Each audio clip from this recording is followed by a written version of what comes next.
Todos os israelitas foram alistados nas genealogias dos registros históricos dos reis de Israel.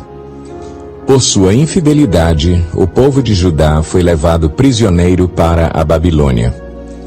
Os primeiros a voltarem às suas propriedades e às suas cidades foram algumas pessoas do povo e alguns sacerdotes, levitas e servidores do templo.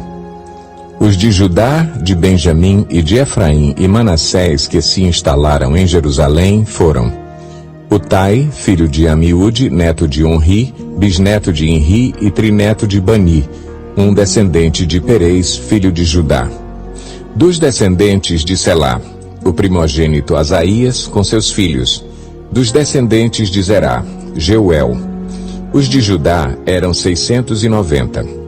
Dos benjamitas, Salu, filho de Mesulão, neto de Odavias e bisneto de Asenua. Ibinéias, filho de Jeroão, Elá, filho de Uzi, filho de Micri, e Mesulão, filho de Cefatias, filho de Reuel, filho de Ibnias. Da tribo de Benjamim, relacionados em sua genealogia, eram 956. Todos esses homens eram chefes de suas famílias. 2 sacerdotes, Jedaías, Jeoiaribe, Jaquim, Azarias, filho de Ilquias, neto de Mesulão, bisneto de Zadoque, trineto de Meraiote e tetraneto de Aitube, o líder encarregado do templo de Deus. Adaías, filho de Jeroão, neto de Pazur e bisneto de Malquias, e Masai, filho de Adiel, neto de Jazera, bisneto de Mesulão, trineto de Mesilemite e tetraneto de Imer. O número de sacerdotes que eram chefes de famílias era 1760. Eram homens capazes e sua responsabilidade era ministrar no templo de Deus. Dos levitas, Semaías, filho de Assube, neto de Asricão e bisneto de Asabias, um merarita. Baque-Bacar, Eres, Galal e Matanias, filho de Mica, neto de Zicri e bisneto de Asaf. Obadias, filho de Semaías, neto de Galal e bisneto de Gedutum. E Berequias, filho de Asa e neto de Elcana, que vivia nos povoados dos Netofatitas.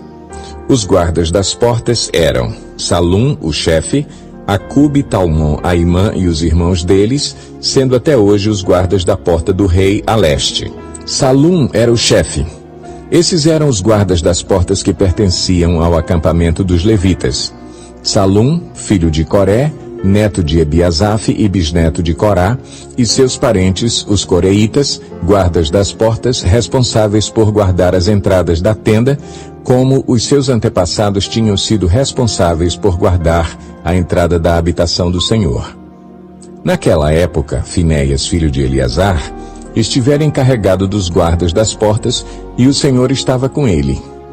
Zacarias, filho de Meselemias, era o guarda das portas da entrada da tenda do encontro. A soma total dos escolhidos para serem guardas das portas, registrados nas genealogias dos seus povoados, era de 212. Eles haviam sido designados para esses postos de confiança por Davi e pelo vidente Samuel. Eles e os seus descendentes foram encarregados de vigiar as portas do templo do Senhor, o templo chamado Tenda. Os guardas vigiavam as portas nos 4 lados, norte, sul, leste e oeste. Seus parentes, residentes em seus povoados, tinham que vir de tempos em tempos e trabalhar com eles por períodos de 7 dias. Mas os 4 principais guardas das portas, que eram levitas, receberam a responsabilidade de tomar conta das salas e da tesouraria do templo de Deus.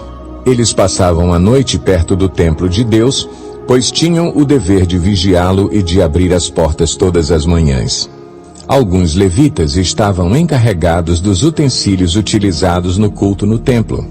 Eles os contavam quando eram retirados e quando eram devolvidos. Outros eram responsáveis pelos móveis e por todos os demais utensílios do santuário, bem como pela farinha, pelo vinho, pelo óleo, pelo incenso e pelas especiarias. E ainda outros cuidavam da manipulação das especiarias. Um levita chamado Matitias, filho mais velho do coreíta Salum, tinha a responsabilidade de assar os pães para as ofertas. E dentre os coatitas, seus irmãos, alguns estavam encarregados de preparar os pães que eram postos sobre a mesa todo sábado. Os cantores, chefes de famílias levitas, permaneciam nas salas do templo e estavam isentos de outros deveres, pois dia e noite se dedicavam à sua própria tarefa. Todos esses eram chefes de famílias levitas, alistados como líderes em suas genealogias, e moravam em Jerusalém. Jeiel, pai de Gibeon, morava em Gibeon. O nome de sua mulher era Maaca, e o de seu filho mais velho, Abdon. Depois nasceram Zur, Quis, Baal, Ner, Nadab, Gedor, Aiô, Zacarias e Miclote. Miclote gerou Simeia. Eles também moravam perto de seus parentes em Jerusalém. Ner gerou Quis, Quis gerou Saul. Saul gerou Jonatas, Malquizua, Abinadab e Esbaal. Este foi o filho de Jonatas, Meribe-Baal, que gerou Mica. Estes foram os filhos de Mica, Pitom, Meleque, Tareia e Acais. Acais gerou Jadá, Jadá gerou Alemete, Asmavete e Zinri gerou Moza. Moza gerou Bineá, cujo filho foi Refaías. O filho deste foi Eleasa, pai de Azel. Azel teve 6 filhos e os nomes deles foram Asricão, Bocru, Ismael, Searias, Obadias e Anã. Esses foram os filhos de Azel.